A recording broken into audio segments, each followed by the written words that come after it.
புரட்சித் தலைவர் எம்ஜிஆர் அவர்கள் தான் முதலமைச்சராக பொறுப்பேற்று நிறைவேற்றிய பல திட்டங்களுள் மகத்தான திட்டமாக போற்றப்படுவது ஏழை குழந்தைகளுக்கான சத்துணவு திட்டம்.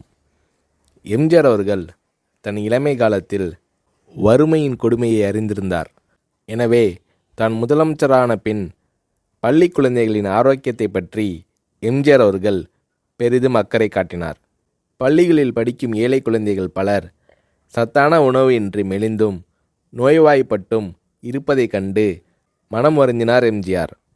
ஏற்கனவே தமிழக பள்ளிகளில் பெருந்தலைவர் காமராஜர் ஆட்சி காலத்தில் தொடங்கப்பட்ட மதிய உணவு திட்டம் நடைபெற்று கொண்டிருந்தது.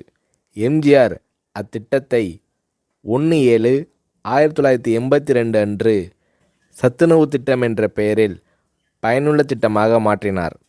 எம்ஜிஆர் அவர்கள் சத்துணவு திட்டத்திற்காக 100 கோடி ரூபாயை ஒதுக்கீடு செய்தார்.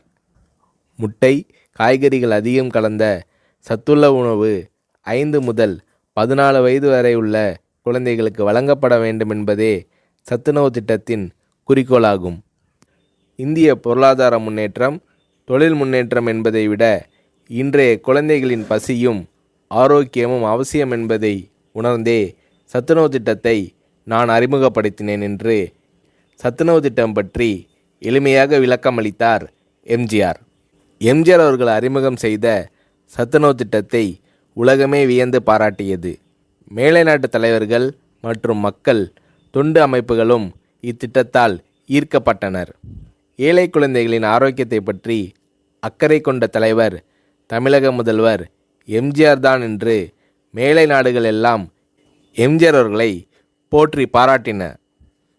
எம்ஜிஆர் அவர்கள் தான் முதலமைச்சராக பதவி வகித்த போது தீட்டிய நல்ல பல திட்டங்களால் எம்ஜிஆர் அவர்களை புரட்சித் தலைவர் என்று மக்கள் பாராட்டத் தொடங்கினர்.